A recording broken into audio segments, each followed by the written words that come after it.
Hello everyone, I am Urfan, KPS officer 2020 batch. तो आज आपके साथ बात करना चाहता हूं regarding Jammu Kashmir public service commission preliminary examination 2024। आप सब जानते होंगे कि recently day before yesterday notification आया पोस्टपोनमेंट का और एज रिलैक्सेशन का। ओपन मेरिट को 35 कर दिया, रिजर्व कैटेगरी और इन सर्विस कैंडिडेट्स जैसे अगर हम अपियर होंगे तो 37, डिफरेंटली एबल जो फिजिकली चैलेंज कैंडिडेट बोल 38। ठीक है, and this is a good news for all aspirants because काफ़ी सालों से बीच में एग्ज़ाम्स नहीं हो रहे थे। जो लोग तैयारी कर रहे थे तो उनको पूरे चांसेस, पूरा मौका नहीं मिला अटेम्प्ट्स यूटिलाइज करने का। सो एनीवे, अब ये मिले, कुछ रिलैक्सेशन मिली, but at the same time competition वैसा ही है। जिनको इन किया गया उनके लिए भी कंपटीशन है, it is not a cake walk. ठीक है, and those who have been preparing, who are already preparing, उनके लिए भी अब कंपटीशन थोड़ा टफ ही हुआ because some more candidates will be appearing and all these candidates will be serious. इनमें से कोई बंदा फॉर्म नहीं भरेगा ऐसे casually. They whosoever is submitting form now, they all are serious and they will be your competitors when you are their competitors. So without wasting much of your time, I would just shift कि आज से अगर हम ये मान के चलेंगे, बहुत सारे लोगों ने, तो बहुत सारे बच्चों ने ना बात पूछ रहे थे कि एग्ज़ाम कब होगा। ये मान के हमें चलना है कि 1.5 महीना टाइम तो मिल ही जाएगा। उसमें से कुछ लोग फॉर्म्स भरेंगे, फिर उसके बाद थोड़ा सा और टाइम मिलेगा। आप ये मान के चलिए कि 1.5 month, that means 30 + 15 that is 45 days. ठीक है, ये स्ट्रेटजी बना के आपको चलना है कि 45 days you are getting more 45 days to prepare for examination. ठीक है, अब मैं आपको कुछ थोड़ा सा कोशिश करूंगा आपको थोड़ा सा चीज़ें क्लियर करने का। ठीक है, अभी जो ये 45 डेज में आप क्या करेंगे, सबसे पहले दो कैटेगरी के कैंडिडेट्स होंगे। एक तो हो गया जो ऑलरेडी प्रिपेयर्ड हैं, दूसरा हो गया जो अब प्रिपरेशन शुरू कर रहे हैं। ठीक है, जिन्होंने ऑलरेडी प्रिपरेशन किया है, अब वो ये ना करे कि दूसरी चीज़ों पे शिफ्ट हो जाए, पहले वो रिवाइज करें please. Revise what you have already studied. ठीक है, जिनके नए प्रिपरेशन है उनको शुरू करना चाहिए बेसिक्स एंड इंपॉर्टेंट वंस। ठीक है, if you look at the components of your syllabus, एक तो है अपना polity, geography, economics, current, science and tech, environment, है ना। ये मान के आपको चलना है। जैसे इकोनॉमी है आपका, अब इकोनॉमी में रिसर्च करने की जरूरत नहीं है। You just need to understand basic concepts, micro economics, income, budget, banking, जैसे repo rate, reverse repo rate, capital adequacy ratio, these terminologies you should know, basic terminologies.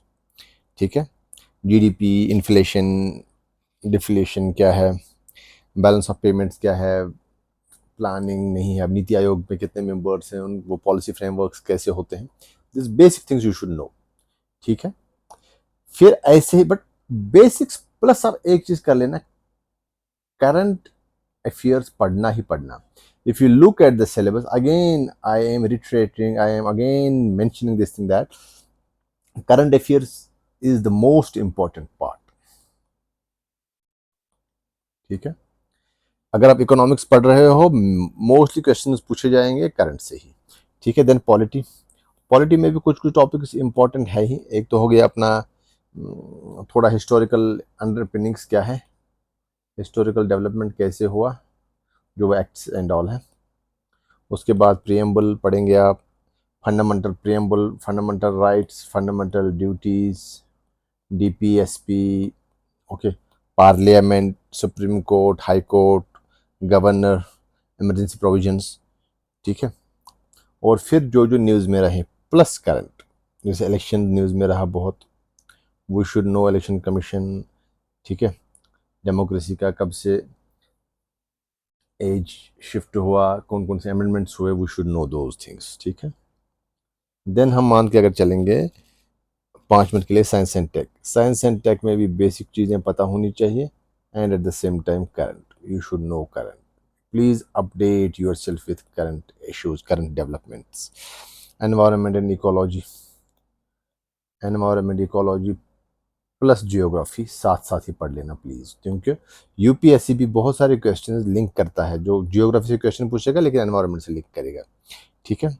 और इसमें आप एटलस देखेंगे for world geography, physical geography के basic things you should know, and then Indian geography, वो 10th की NCERT है, that is good, और 11th की है इंडियन जियोग्राफी के लिए, ठीक है।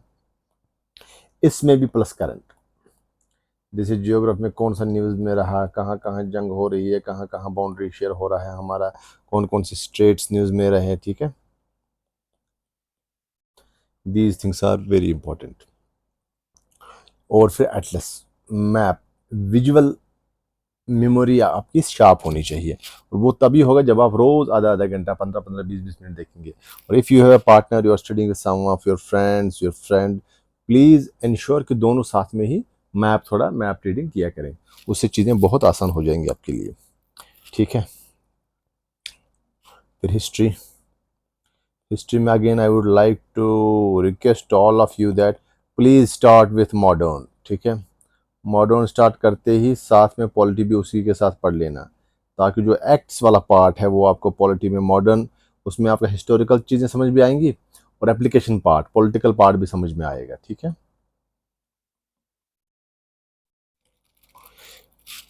फिर ये जैसे मॉडर्न किया, फिर जैसे एनिशेंट और मिडाइवल बचता है, एनिशेंट और मिडाइवल। एनिशेंट में अगर आप देखेंगे बहुत सारे क्वेश्चंस कहाँ से पूछते हैं, एक तो अपना इंडस वैली सिविलाइजेशन से कहाँ, कौन सी जगह कहाँ पे है, और बुद्धिज्म जैनिज्म पे क्वेश्चंस आए हैं, ठीक है। और गुप्ता पीरियड या मौर्य, बट ज़्यादा इंपॉर्टेंट है यही पहले दो। फिर है मिडाइवल, मिडाइवल में थोड़ा सा अकबर ये मुगल सल्तनत पे थोड़ा सा पढ़ लोगे, ठीक है। बट ये लास्ट में पढ़ लेना है, पहले मॉडर्न पढ़ लेना है, बिकॉज मॉडर्न है ज़्यादा इंपॉर्टेंट है। और कभी एंशिएंट में ऐसा क्वेश्चन आएगा पढ़ने के बाद भी you will not be able to mark it correct, ठीक है। फिर मैं आपको सबसे इंपॉर्टेंट चीज करंट अफेयर्स, ठीक है। करंट में आप एक चीज इंश्योर कर लेना,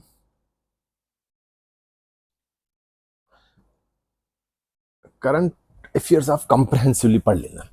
कंप्रहेंसिवली इन द सेंस क्या, जो भी सब्जेक्ट्स आप पढ़ रहे हो, even if you are reading history, जो भी हिस्टोरिकली इंपॉर्टेंट अभी रह रहा है ना चीजें फॉर दिस, हिस्टोरिकली जो भी इंपॉर्टेंट टॉपिक्स हैं या कहीं कुछ हो रहा है, उसमें वो इनकॉर्पोरेट ऑफ करना ही बहुत ज़रूरी है, ठीक है। करंट अफेयर्स, अगर आप देखेंगे सिलेबस की पहली line, first line is current events of national international importance.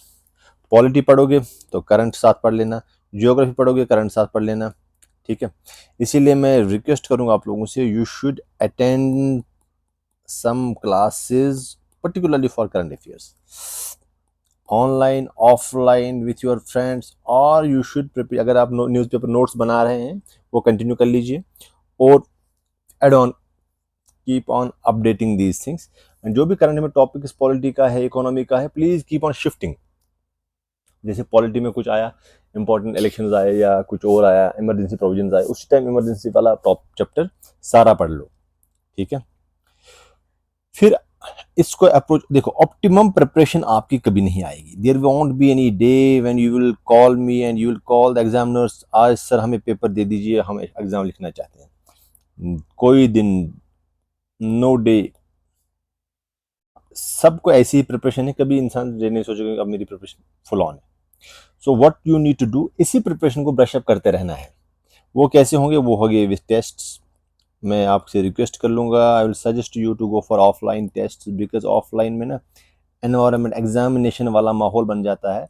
माहौल ही बहुत इंपॉर्टेंट है। जब माहौल बन जाता है तो फिर आप लोग सीरियस हो जाते हो। जब घर से निकलना पड़ता है ठंड में, then you write the test paper seriously. If you are paying few bucks for the test, वो भी थोड़ा सा इंसान को बर्डन एक रहता है, यार पैसे भी दिए हैं मैंने, सो आई शुड यूटिलाइज। तो मेरे हिसाब से ऑफलाइन टेस्ट बेटर है इस टाइम पे, ताकि आप लोगों को पूरा एग्जामिनेशन प्रिपरेशन हो जाएगा। और ऑफलाइन में और भी दो चार लोग आते हैं, आपके दोस्त या आपका कोई competitor. If you perform bad, you realize that I need to work harder. If you perform good, you get motivated that I need to perform like this only in other papers as well. So ये आप लोगों के लिए motivation है, ठीक है। बाकी आप लोगों का ज़्यादा टाइम नहीं लूँगा। I would like to wish you all the best, and I will keep on sharing few more things with you once date sheet